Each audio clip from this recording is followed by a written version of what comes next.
As promised, today I'm going to read chapter 1 from The Midwife's Apprentice by Karen Cushman. And if you look at the front, you can see what looks like a girl from medieval times based on the way she's dressed and what she's wearing. And reading the back of the story, it says, "A girl with no name and no home isn't expected to amount to much, even by the girl herself. But as apprenticed to Jane the midwife, the discarded girl becomes strong and happy enough to defy all expectations.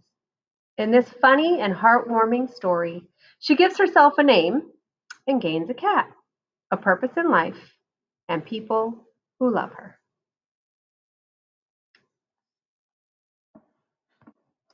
Chapter 1, The Dung Heap. Interesting. When animal droppings and garbage and spoiled straw are piled up in a great heap, the rotting and moiling give forth heat. Usually no one gets close enough to notice because of the stench, but the girl noticed, and on that frosty night burrowed deep into the warm, rotting muck, heedless of the smell. In any event, the dung heap probably smelled little worse than everything else in her life. The food scraps scavenged from kitchen yards, the stables and sties she slept in when she could, and her own unwashed, unnourished, unloved, and unlovely body.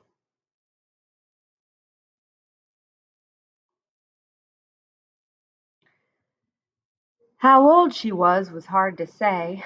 She was small and pale, with the frightened air of an ill-used child.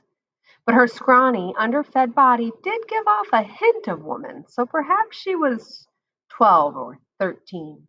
No one knew for sure, least of all the girl herself, who knew no home, and no mother, and no name but Brat, and never had. Someone, she assumed, must have borne her and cared for her, lest she toddle into a pond, changed her diapers when they reeked. But as long as she could remember, Brat had lived on her own, by what means she could, stealing an onion here, or helping with the harvest there in exchange for a night on the stable floor. She took what she could from a village and moved on before the villagers, with their rakes and sticks, drove her away. Snug cottages and warm bread, mothers who hugged their babies were beyond her imagining. But dearly would she have loved to eat a turnip without the mud of the field still on it, or sleep in a barn fragrant with new hay and not the rank smell of pigs who fart when they eat too much. Tonight she settled for the warm rotting of a dung heap, where she dreamed of nothing, for she hoped for nothing and expected nothing. It was as cold and dark inside as out in the frosty night. Morning brought rain to ease the cold, and the kick of a boot in Brat's belly, hunger. Brat hated the hunger most. Or was it the cold? She knew only that hunger and cold cursed her life and kept her waking and walking and working for no other reason than to stop the pain. Dung beetle, smelly old dung beetle, sleeping in the dung. Boys. In every village there were boys. Teasing, taunting, pinching, kicking. Always they were the scrawniest, or the ugliest, or the dirtiest, or the stupidest boys, picked on by everyone else, with no one left uglier or stupider than they, but her. And so they taunted and tormented her. In every village, always, she closed her eyes.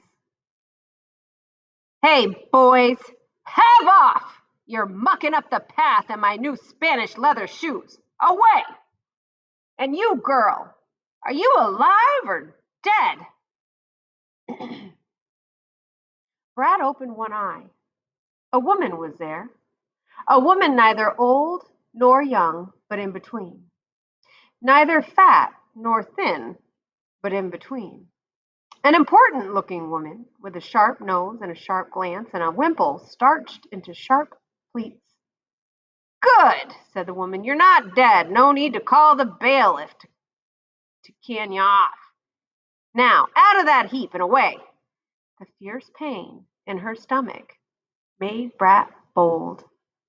"Please, may I have something to eat first?" "No beggars in this village. Away!" "Please, mistress, a little to eat." "Those who don't work don't eat." Brat opened her other eye to show her eagerness and energy. "I'll work, mistress. I'm stronger and smarter than I seem."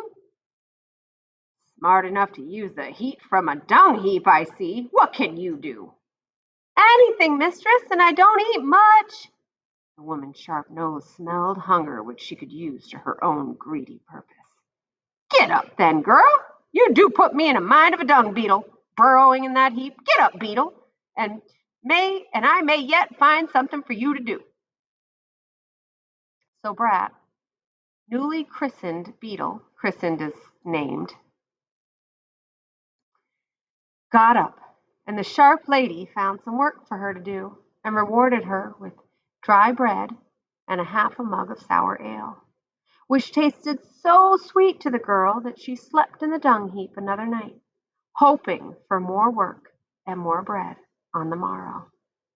And there was more work, sweeping the lady's earth floor and washing her linen in the stream and carrying her bundles to those cottages where a new baby was expected, for the sharp lady was a midwife.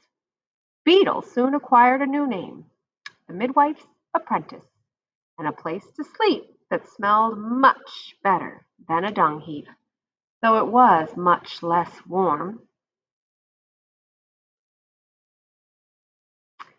That is the end of chapter 1.